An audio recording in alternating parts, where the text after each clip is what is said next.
Buenas noches, hermanos, hermanas, ¿cómo estamos? Siempre yo subestimé la capacidad del ser humano, ¿no? Nunca he sido una persona muy esforzada, ¿no? Alguien que le mete el duro, ¿no? Que va. Y es porque justamente pensaba que el cuerpo era muy frágil o que se iba a cansar rápido, que no sé, se iba a romper, ¿no? Siempre he tendido a pensar de que somos frágiles como seres humanos. Y seguro, como muchos ya se habrán dado cuenta, ¿no? La vida te va enseñando de que no es así, ¿no?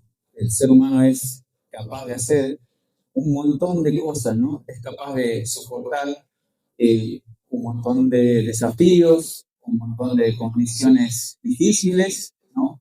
Tal sea como no dormir o trabajar excesivamente, esforzarse por encima de sus límites, es decir, el ser humano está hecho para aguantar, ¿no? Para poder sufrir, para poder sobreponerse, poder ir siempre por encima de las dificultades, ¿no?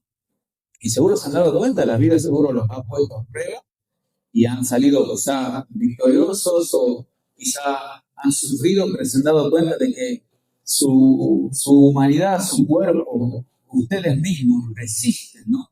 Y bueno, de ahí nace la idea, de ahí nace el título de este mensaje. Siempre que yo tengo dificultades en mi vida personal, ¿no? Al buscar en la Biblia encuentro no solo algo para mí, sino para poder compartir con todos, ¿no?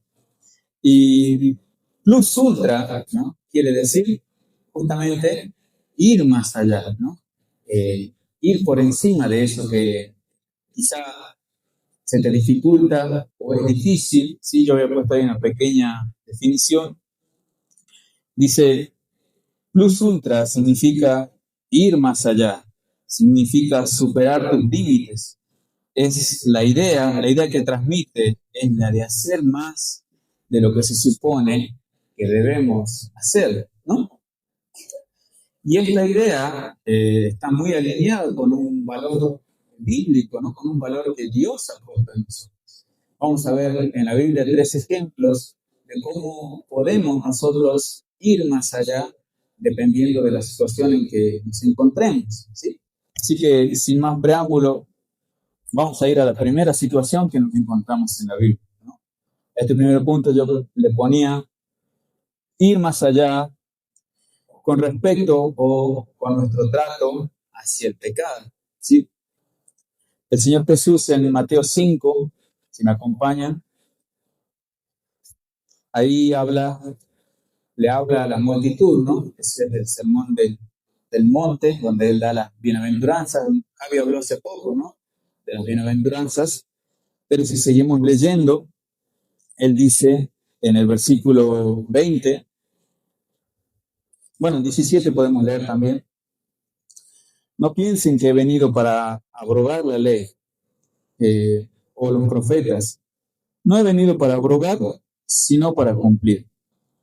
Porque de cierto les digo que hasta que pasen el cielo y la tierra, ni una jota, ni una tilde pasará de la ley hasta que todo se haya cumplido. De manera que cualquiera que quebrante uno de estos mandamientos muy pequeños, y así enseña a los hombres, muy pequeño será llamado en el reino de los cielos. Mas cualquiera que los haga y los enseñe, este será llamado grande en el reino de los cielos. Y él dice aquí, porque os digo que si vuestra justicia no fuere mayor que la de los escribas y fariseos, no entraréis en el reino de los cielos. Entonces el Señor Jesús establece ahí una comparación. Dice, si ustedes no son más justos que las personas más justas, que decían ser, ¿no?, las más justas en la sociedad en ese momento, no van a poder entrar en el reino de los cielos. Y las personas seguramente se habrán preguntado, ¿qué quiere decir con esto, Señor? ¿Está condenándonos a todos? ¿Está literalmente dejando fuera del cielo? Porque para ellos en ese momento los emblemas de la justicia, los emblemas de eso eran los fariseos, ¿no? Los intérpretes de la ley, los escribas, ¿no? Toda aquella persona que ocupaba un cargo en lo que respecta a la adoración al Señor. Y, y no, el Señor simplemente estaba mostrándoles a las personas, ahí puse yo, que en Mateo 5 vemos el alcance que Jesús le da a la ley, ¿sí? Por eso es que él, en el versículo 17 dice, yo no la vine a incumplir, yo no vine a denegarla, yo vine a darle el alcance que tiene esa ley. Por eso es que él empieza diciendo, el versículo 21, ustedes oyeron que fue dicho a los antiguos, no matarás, y cualquiera que matare será culpable de juicio. Pero yo les digo que cualquiera que se enoje contra su hermano será culpable de juicio. Y cualquiera que diga necio a su hermano será culpable ante el concilio. Y cualquiera que le diga fatuo, ¿no? Quedará expuesto al infierno de fuego. Entonces el Señor, cuando yo digo que Él vino a poner o a establecer el alcance de la ley, me refiero a esto, ¿no? Entonces existen otras formas de dañar a las otras personas, porque justamente estaban enfocándose en todos solo en lo práctico, ¿no? Solo en las acciones, es decir, si yo no te golpeo, si yo no te lastimo, si yo no te mato, no estoy siendo culpable, no estoy haciéndote nada malo, ¿no? Pero nosotros somos testigos y lo experimentamos en carne propia de que las palabras dañan mucho más que los golpes, ¿no? A veces las palabras dejan cicatrices que nos acompañan toda la vida y no hay forma de sanar ese dolor, esa cicatriz que nos dejó, simplemente una palabra que nos dijeron. Un golpe se va a ir, te va a dejar un moretón, al tiempo ya no va a estar, ¿no? Y el Señor estaba diciéndoles esto. No se trata solo de no lastimar o no agredir al otro. Simplemente le está diciendo, perdón, no simplemente, les está diciendo, hay otra forma de dañar. Y ustedes lo están haciendo. Están lastimando a la gente. No quería detenerme mucho ahí, sí, simplemente quería explicar esto. Luego él les dice, vamos al versículo 27. Perdón, hay algo que me olvidé de decir ahí. El Señor, luego de decir esto, dice, por tanto, si traes tu ofrenda al altar y allí te acuerdas de que tu hermano tiene algo contra ti, deja allí tu ofrenda delante del altar y anda, reconcíliate primero con tu hermano y entonces ven y presenta tu ofrenda. Y algo que yo quería rescatar de esta pequeña porción es que fíjense el carácter prioritario que le da el Señor a estar a cuentas con los demás. En lo que respecta a si has ofendido a alguien, si le has dicho algo que lo lastimó, y está en tu conciencia y vos sabés que dañaste a esa persona. Y hoy en día nosotros lo que hacemos es minimizarlo, ¿no? Es decir, acallar esa voz que está en nuestra conciencia y hacer como que no pasó nada, ¿no? Queremos solucionarlo simplemente dejando que pase el tiempo. Y el Señor está estableciendo aquí un carácter prioritario. Antes de adorar a Dios, arreglar las cosas con tu hermano. Arreglar las cosas con tu hermano. No hagas como que no pasó nada. No invisibilices ese problema. No trates de, como se dice, ¿no? Barrerlo debajo de la alfombra. Soluciona eso y recién podemos tener cercanía. Bueno, ahora sí, dice el versículo 27. Ustedes oyeron que fue dicho, no cometerás adulterio, pero yo les digo que cualquiera que mira a una mujer para codiciarla, ya adulteró con ella en su corazón. Y aquí había puesto yo que la mente es el primer órgano sexual. Y permítame que desarrolle esto, ¿no? Saben que en la antigüedad, en la época en donde las personas se dedicaban a pensar mucho, ¿no? Este era su diario vivir. Se levantaban y se ponían a pensar, ¿no? Y los grandes filósofos empezaban a cuestionarse las grandes incógnitas de la vida y del universo. Y algo característico de ellos también era que querían derrotar todo aquello que nos hace humanos, ¿no? Y una de esas cosas era el deseo sexual. Fuera de la religión incluso, el hombre ha intentado vencer o anular o quitar esto de su cuerpo, ¿no? Considerándolo algo que lo perjudicaba, ¿no? Y quizá lo atrasaba. ¿Y saben qué hacían en esa época? Se mutilaban, ¿sí? Se mutilaban sus órganos reproductores. Y esto era con la creencia de que si lo hacían, ¿no?, el deseo sexual iba a desaparecer. Es decir, si ya no tenían un órgano reproductor, ya no iban a sentir un deseo. Y estaban equivocados, ¿no? Y existen registros de que las personas, aún perdiendo su órgano sexual, seguían teniendo el deseo, porque todo está en la mente, ¿sí? Y el Señor por eso es que dice ahí que todo empieza ahí. Dice, si vos mirás a una mujer, hablando del hombre, obviamente, y esto se entiende igual para la mujer, ¿no? Si mirás a una persona y en tus pensamientos ya la has desvestido o lo has desvestido o te has imaginado algo con esa persona, ya has pecado, ya has, él usa la palabra adulterado, ya has tenido relación con esa persona en tu corazón. Vean cómo el Señor dice, el alcance está de la ley va más allá de solo, no, yo no la toqué nunca, o yo nunca hice nada con esa mujer, pero sí la has mirado, sí la has deseado en tu corazón, sí has pensado en ella, ¿no? Y entonces el Señor dice que hay que tomar medidas extremas, ¿no? Él dice, si tu ojo derecho te es ocasión de caer, sácalo y échalo de ti. Mejor es que se te pierda uno de tus miembros y que no todo el cuerpo sea echado en el infierno. Y si tu mano derecha te es ocasión de caer, córtala y échala de ti. Pues mejor es que se te pierda uno de tus miembros y no que todo tu cuerpo sea echado al infierno. Y lo que el Señor quiere decir ahí es que hay que tomar medidas extremas, muchas veces si es necesario, para lidiar con el pecado. Pero no está queriendo decir que te mutiles. Ya hemos visto que mutilarse no sirve de nada. Tendrías que mutilarte la mente. ¿Cómo hacemos eso y seguir vivos? ¿Cómo lo hacemos? Y justamente el problema es nuestra mente, de donde vienen nuestros pensamientos, dice la Biblia, licencia, donde emana todo deseo de ser humano. Es nuestra naturaleza pecaminosa. Y ahí hay que tomar medidas, ¿no? ¿Y cómo tomamos medidas con eso? Bueno, ya hemos dicho una vez, ¿no? Que los pensamientos van a volar por encima de nosotros todo el tiempo. Hay cosas que no podemos evitar, pero son cosas que podemos hacer es no permitir que esos pensamientos se queden dentro de nosotros. No podemos dejar que den vueltas, se sientan cómodos en nuestra mente y en nuestro corazón y hagan un hogar ahí y se reproduzcan y luego, como le explica muy bien la Biblia, dan a luz pecado, ¿no?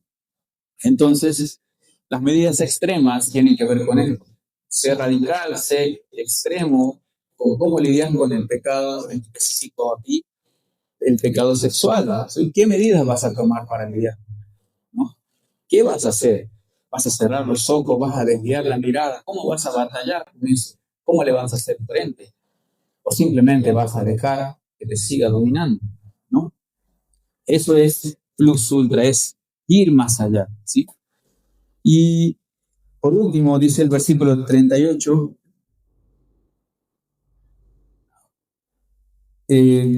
oíste que fue dicho ojo por ojo y diente por diente. Pero yo les digo, no resistan al que es malo. Antes a cualquiera que te hiera en la mejilla derecha, vuélvele también la otra. Y al que quiera ponerte a pleito y quitarte la túnica, déjale también la capa. Y a cualquiera que te obliga a llevar una carga por 1 milla, ve con él 2. Al que te pida, dalo. Y al que quiera tomar de ti prestado, no se lo rehuses.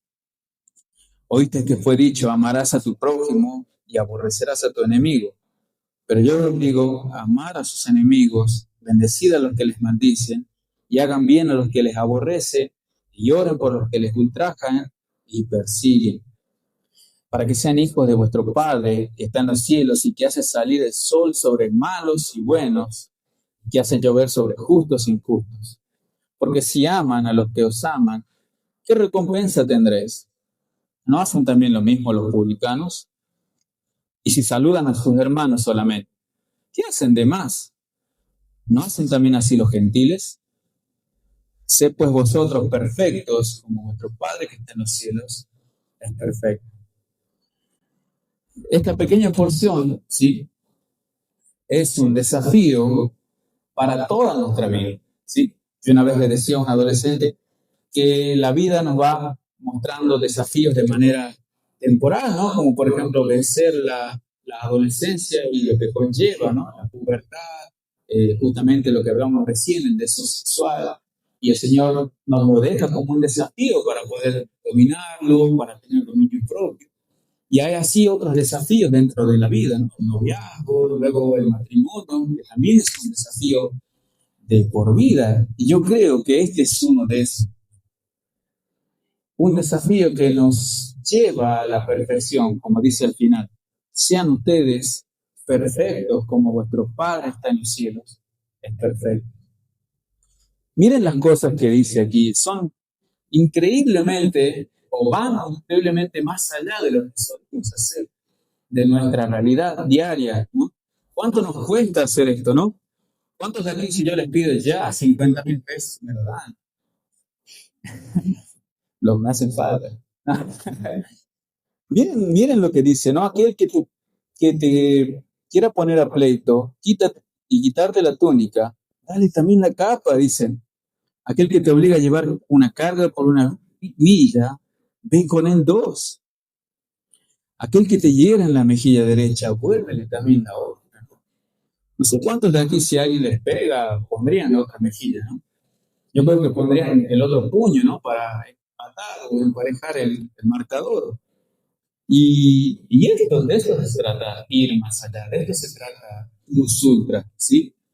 Ir más allá es no tomar la venganza, ir más allá es dejar la retribución de los actos de las otras personas en las manos de Dios. Yo no sé cuántos de ustedes han experimentado esto, pero es algo, yo acá puse que es lo más, a ver, sí, había puesto que no hay satisfacción más grande.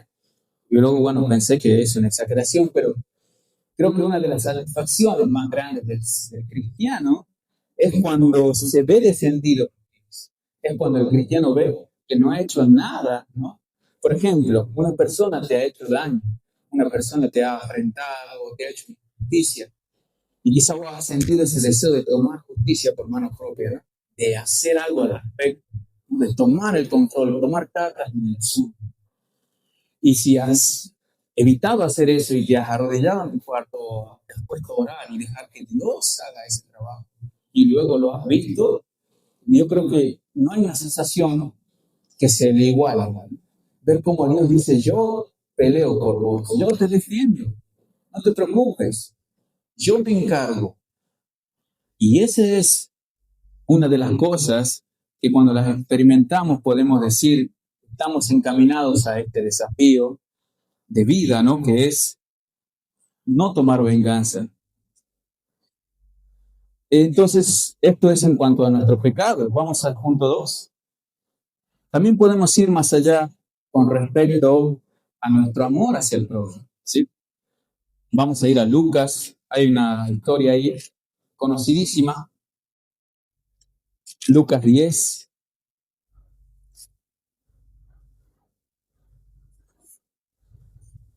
Yo ponía ahí en Lucas 10, 25 al 37, vemos un ejemplo de cómo hay que amar a los demás, ¿sí? Dice el versículo 25, he aquí, un intérprete de la ley se levantó y dijo para probarle, Maestro, ¿haciendo qué cosa heredaré la vida eterna? Y él le dijo, ¿qué está escrito en la ley? ¿Cómo lees? Aquel respondiendo dijo, amarás al Señor Dios con todo tu corazón, con toda tu alma y con todas tus fuerzas. y con toda tu mente y a tu prójimo como a ti mismo. Y el Señor le dijo, bien, has respondido, haz esto y vivirás. Pero él dijo, queriendo justificarse a sí mismo, ¿y quién es mi prójimo? Vean cómo la conversación arranca mal, ¿no? Ya de entrada. Porque quien hace la pregunta es alguien que se supone que interpreta la ley. Y esta persona no tenía el objetivo de saber. Dice la Biblia, nos revela cuál era. Probarle, ¿no? Probarle es una palabra inocente, muy buena para lo que quería hacer la persona. La estaba trampeando, ¿no? No sé cómo se diría. Quería hacer que Jesús caiga, que se contradiga, quería exponerlo ante los otros. Si era una persona que interpretaba la ley, era un estudioso, ¿no? La cosa arranca muy mal. Y yo ponía ahí, ¿no? En el versículo 25 ponía, si el conocimiento inhibe el amor, es ignorancia y vanidad. ¿Sí? Pablo lo dice de otra manera, ¿no? Dice, si tengo amor, ¿cómo? Muchas gracias. Nada soy. Si no tengo amor, nada soy. Vean cómo esta persona, muy estudiosa quizás, y quizás conocía un montón, lo único que había en su corazón era envidia. Lo único que había en su corazón era querer exponer al Señor. Su corazón estaba lleno de vanidad, de querer mostrar que sabe mucho, ¿no? Dice que una vez el Señor le respondió, lo humilló prácticamente con su respuesta. Él dice que todavía quería justificarse, no se quería hacer el ignorante. ¿Quién es mi prójimo entonces? Y el Señor le responde con una parábola, ¿no? Dice, un hombre, versículo 30, descendía de Jerusalén a Jericó, cayó en manos de ladrones, los cuales le despojaron e hiriéndole se fueron, dejándole medio muerto. Aconteció que descendió un sacerdote por aquel camino y viéndole, pasó de largo. Asimismo un levita, llegando cerca de aquel lugar y viéndole, pasó de largo. Pero un samaritano que iba de camino, vino cerca de él y viéndole, ¿no? Hasta ahí es igual que los otros dos, muestra ahí cuál es la diferencia.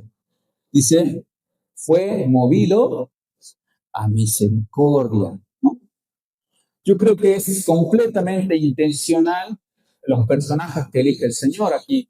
No sabemos si es una historia ficticia, si pasó realmente, pero sabemos que el Señor intencionalmente menciona que las personas que iban, pudo haber dicho era un extraño, ¿no? Era una persona de común, era no sé, un verdulero, un carnicero, no sé, pero él dice era un escriba y luego dice que era un fariseo, mostrando la, la carencia de amor que tenían estas personas, ¿no?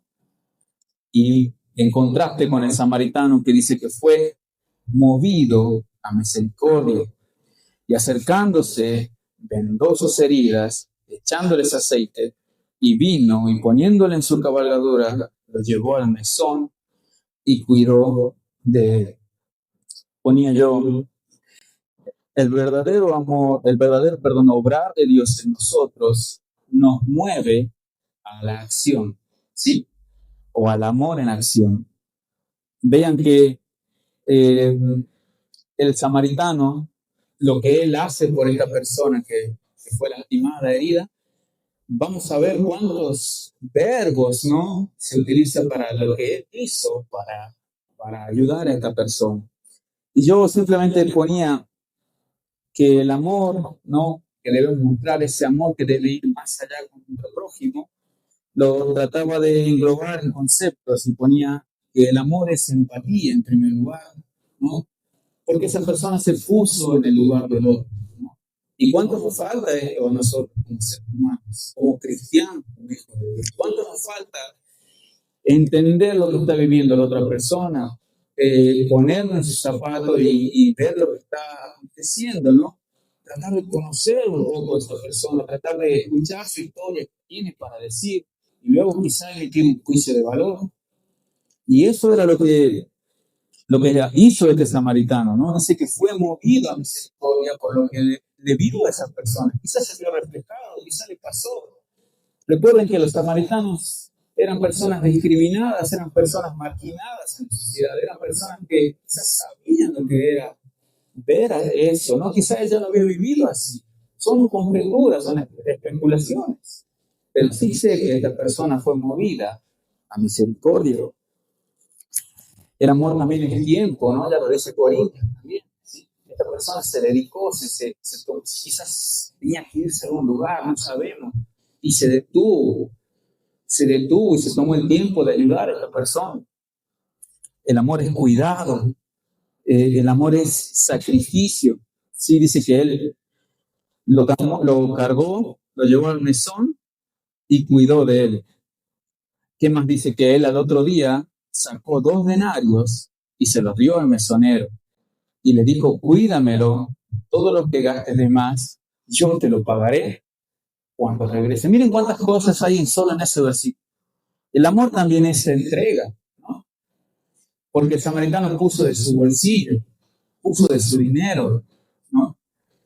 Y a veces nos toca eso también como cristianos. Sacar de nuestro bolsillo, gastar nuestro combustible, gastar de nuestro tiempo, gastar de nuestra vida para el servicio. Eso es ir más allá.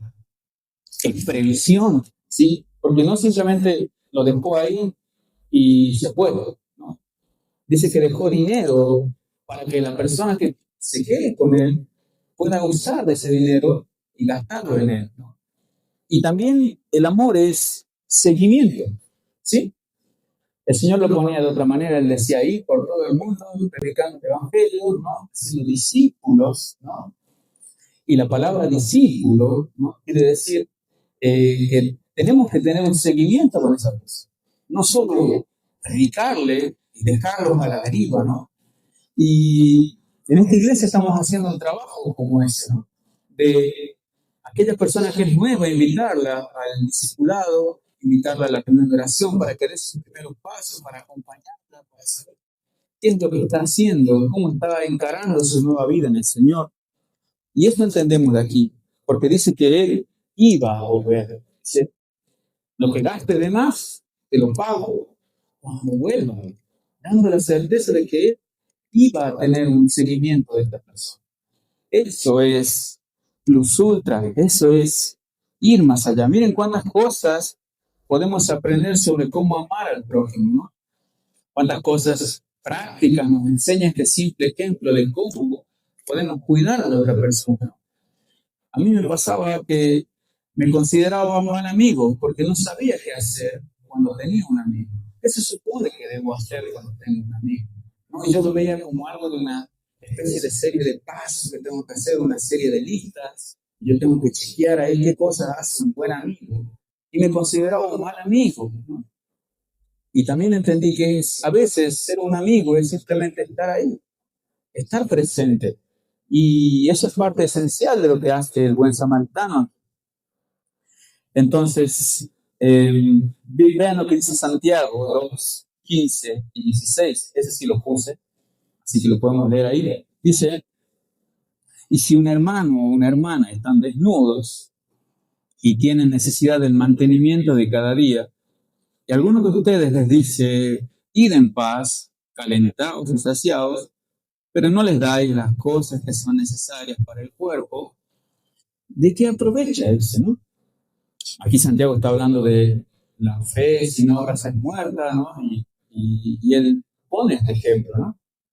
Y no sé si ustedes se enteraron, ¿no? Un caso que hubo hace poco, se hizo famosísimo. Y yo con esto no quiero englobar o decir que somos todos iguales, lo digo con la vergüenza, pero tampoco es que somos todos así, ¿no?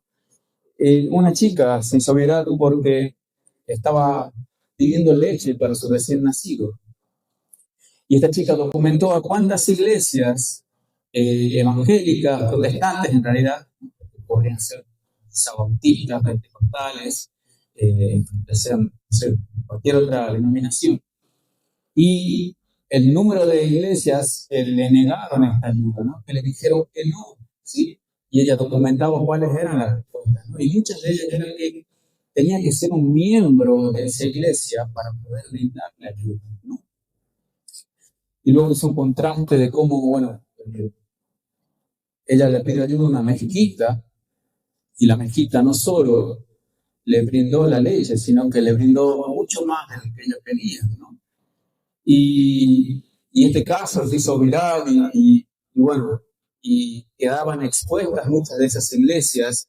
Y la idea aquí no es eh, que tenemos que agarrar y pensar que, no sé, tenemos que ser como el Islam, sino como este pequeño ejemplo muestra que no necesariamente tenemos que, o no muchas veces tenemos que enfocarnos solo en la palabra, enfocarnos solo en hablar, sino a veces pasar a la acción, ¿no? Cuán necesario es que haya un equilibrio entre estas dos cosas. De eso está hablando justamente Santiago. ¿No? Dice, no solo es fe y no solo son obras, dicen, es un perfecto equilibrio de ambas cosas. Y y la clave para saber discernir esto es justamente lo que dice aquí sobre el buen samaritano. Dice que él cuando vio a esa persona fue movido a misericordia, ¿no? Y yo creo que eso tenemos que orar los creyentes cada día al levantarnos, decirle, Señor, que yo pueda ser movido a misericordia, que yo pueda ver cuándo tengo que amar a mi prójimo, cuál es mi prójimo, a quién debo hacer un bien hoy, a quién debo bendecir, ¿no? Por último, el punto 3 nos enseña cómo ir más allá con nuestro amor, perdón, no con nuestro amor, con nuestro servicio al Padre, ¿sí? Y aquí usaba yo el versículo lema que tenemos este año, que es, heme aquí, ¿sí? Ahí sí voy a necesitar que alguien me lea Isaías 6, versículo 8, ¿sí? O si alguien sabe de memoria, puede leerla. ¿Alguien?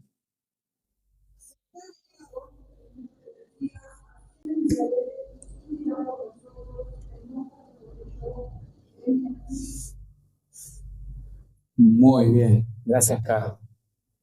¿Saben que nosotros tomamos M aquí, ¿no? Obviamente el versículo, el completo es el lema, ¿no? Pero yo quería enfocarme en la palabra envíame a mí, ¿no? Ahí quería hacer un énfasis ahora. Porque a veces sucede que parece más, enos aquí, envíalo a él, ¿no? Muchas veces parece eso, enos aquí, Señor, envíalo a él, ¿no? Yo tengo un tío, hermano de mi mamá, no lo quiero quemar, no lo quiero mucho, lo amo con mi corazón. Pero algo sucede y mi mamá sabe, testigo, que hoy está aquí, ¿no? Sucede cada año, sucedía cuando estaba en la iglesia, y cuando empezábamos a anotarnos para hacer las cosas en la conferencia que íbamos a hacerlo, por ejemplo, vos vas a ir al baño a limpiarlo, ¿no? Vos vas a estar en la mesa tanto, sirviendo, vos vas a estar allá. Y los hermanos preguntaban, ¿no? ¿Quién va a estar aquí? ¿Quién quiere estar allá? Y mi tío era un especialista en encontrar los cargos a los otros, ¿no? Él decía, vos podés estar allá en el baño, vos podés estar allá, y preguntaban, y él decía, allá, no sé, por ejemplo, vos Mariano, allá en el horno, vos en el salón de arriba, ¿no? Y así, y mi tío, los ubicaba a todos, y yo decía, bueno, ya se va a notar él, ¿no? Y nunca se notaba. Mi tío era espectacular, los anotaba todos y nunca se notaba él, ¿no? Y yo decía, oh, él decía así, ¿no? Aquí, envíalo a él. Y la cuestión era, bueno, que mi tío quería estar libre para él poder poner de dónde ir a seguir, ¿no? Dando directrices. Él quería, él era que daba las direcciones.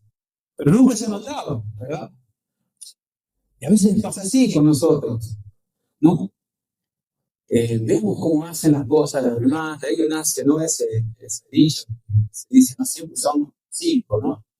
Y es triste, es realmente triste, porque lo que hicimos todo el año es incentivarnos a servir, animarnos a que tomemos las riendas, ¿no? De este lugar y que pensemos todos juntos.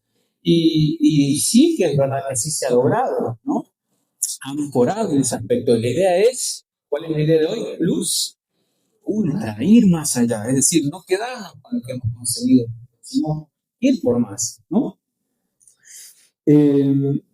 Sí, sigue diciendo el versículo 9, que lo querés leer, claro, por favor, 9 y 10 y 11, ya que te animas a ver.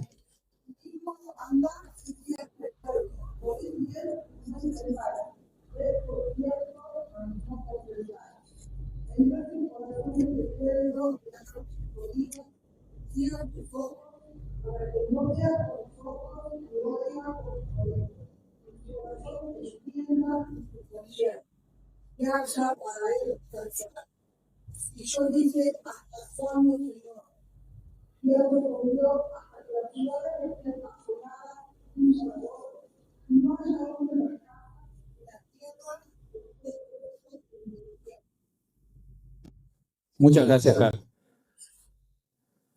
Saben que nosotros servimos con incertidumbre, pero con optimismo, ¿sí? Esa es una de las cosas más hermosas de servir así. Porque nosotros no sabemos qué va a pasar con el tiempo que invertimos en una persona, en un ministerio, en una campaña, ¿no? No tenemos la certeza, ¿no?, de si se van a lograr resultados, pero tenemos optimismo porque la fe nos hace ser optimistas. Sabemos que lo que hacemos para Dios no es en vano y no cae en saco roto. Y eso nos anima, ¿o no? Nosotros esperamos algo bueno, servimos y esperamos algo bueno. Y si miren lo que pasó con Isaías. Dios les dice, parafraseando, porque ya leyó el versículo, claro, predicados, pero no van a escuchar, dice. Isaías tuvo que servir con la certeza de que iba a fracasar. O aparente fracaso, vamos a decir, pero él sabía que el pueblo no le iba a escuchar. Que él iba a hablar, el pueblo no iba a oír, no iba a ver la verdad de Dios. Imagínense servir a Dios con la certeza de que vamos a fracasar, ¿no? Y a veces así servimos, ¿no? Así servimos porque nos sucede eso en nuestro corazón. Decimos, esto que por hacer, o esto que vamos a hacer, a lo mejor no. Y servimos hacia el Señor y nos regresa. Vamos, imagínense, Isaías tuvo que hacer esto así. Dice que él le pregunta al Señor, y Señor, ¿hasta cuándo, no? ¿Hasta cuándo, Señor? Nosotros también, en diferencia a Isaías, gozamos o vemos una pequeña porción de los frutos de nuestra labor, ¿no? Yo me gozo grandemente de que algunos adolescentes hoy están sirviendo al Señor, ¿no? Y tienen eso en su mente, que tienen que servir. Y ¿saben qué? Yo a veces me largo a llorar, es algo que hemos logrado, algo, hemos motivado el corazón, hemos cambiado una mentalidad, ¿no? Un adolescente no piensa en otra cosa más, quiero agradar a Dios, quiero servirle. Y eso se ha logrado, yo puedo verlo y me gozo, me alegro. Y Dios le dijo a Isaías que no vería ningún resultado, ¿no? Le dijo, vas a fracasar, no vas a ver ningún resultado. Vean cómo esto nos afectaría a nosotros, ¿no? Si el Señor nos dijera de esta manera, pero lo que quiero que aprendamos de Él es que Él sabía todo esto antes de decirle a Dios, envíame a mí, ¿no? Porque el Señor tenía un desafío tremendo para el pueblo de Israel. Tenía que decir que iba a venir juicio a esa nación, que iban a ser deportados, que iban a ser asesinados, que iban a ser llevados de esa tierra, y lo peor de todo, que no iban a volver nunca más. Nunca más. Y él tenía que ser el portador de esa noticia. Nosotros hoy llevamos las buenas nuevas, ¿no? Y nos parecen a veces buenas, ¿no? Y él encargó ese desafío. Él dijo, Señor, envía a mí, ¿no? Yo sé que es difícil, yo sé que es problemático, pero yo quiero ir. Yo quiero esta noche terminar con esto, ¿no? Dios, esa pregunta que le hizo él, hoy la sigue haciendo, ¿no? Dios hoy sigue preguntando. En el versículo 8 dice, ¿a quién enviaré? ¿Quién irá por nosotros? ¿No? Y hoy te hago esa misma pregunta, o Dios te la hace. ¿Quién irá por nosotros? ¿Quién va a decir, envíame a mí? ¿No?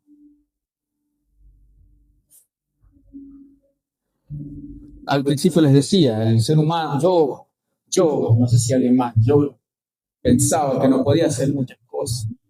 Me sentía frágil, me sentía incapaz y sentía muchas inseguridades en ese sentido.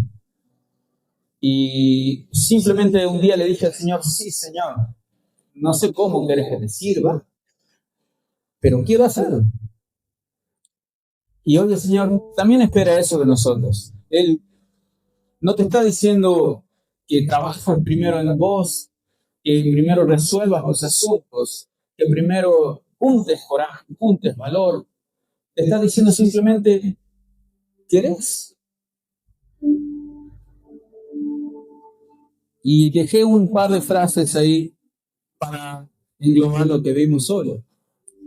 Yo quisiera que hoy todos podamos decir esto. Señor, heme aquí, quiero ir más allá, plus ultra, más allá del pecado que a veces te frena, que a veces te estanca, que a veces te hunde, ¿no? Más allá de los límites que nos hemos puesto muchas veces nosotros mismos para amar, ¿no? Mecanismos de defensa, ¿no? No sentirnos tontos, no sentirnos burlados. ¿Cuántos mecanismos hemos hecho? ¿Cuántas corazas, cuántas capas hemos puesto en nuestra vida? Porque no queremos que nos afecten el ego, nuestras emociones, ¿no? Y nos hemos puesto límites para amar, cuando el amor no tiene que tener límites, porque así nos amó Dios, sin límites, y más allá de nuestra comodidad. Hoy Dios nos desafía y lo que Él nos pide, ¿no? Es sustancialmente bueno para nosotros, un propósito para nuestra vida. Predicar las buenas nuevas de salvación, hablarles a la gente de su amor, prevenirla del pecado y del juicio final que les espera, ¿no? Aquellos que no tienen a Jesús en su corazón. El pronóstico es muy bueno para aquel que quiere seguir al Señor hoy. Estamos en la gracia. Y Dios quiere que vos le digas, sí, Señor, envíame a mí. No solo envíame aquí, sino, como decíamos hace rato, no envíalo a Él. Envíame a mí. Hoy decirle vos a Dios, envíame a mí. Ya no quiero estar cómodo para servirte. Quiero ser capaz de poder afrontar todo lo que me pidas. Si querés que yo esté en esta área, si querés que yo haga esto por vos, quiero hacerlo. Ya no más dilatación, ya no más retraso. Quiero hoy servirte. ¿Sí? Quisiera que oremos así, terminamos este pensamiento, pidiéndole al Señor que Él nos ayude a ir más allá, ¿no? Padre, gracias porque tú nos dejas, Señor, en tu palabra, el ejemplo, Señor, de personas y de ti mismo, Señor, enseñándonos, Señor, que podemos ir mucho más allá, Señor, de lo que nos hemos estipulado, Señor, de las barreras que nos hemos puesto, Señor.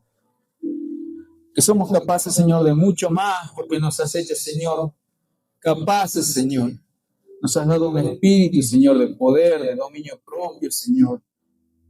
No nos llamas, Señor, a ser cobardes, a tener miedo, sino de afrontar y asumir desafíos. Muestra, Señor, tu propósito a cada hermano en esta iglesia. Muéstranos, Señor, tu voluntad. Y te decimos, Señor, heme aquí, envíame a mí, Señor. Quiero ir más allá, Señor, más allá de lo que yo mismo, Señor, me he puesto, Señor, como una barrera. Te agradecemos, Señor, te damos gracias en el nombre del Señor Jesús. Amén.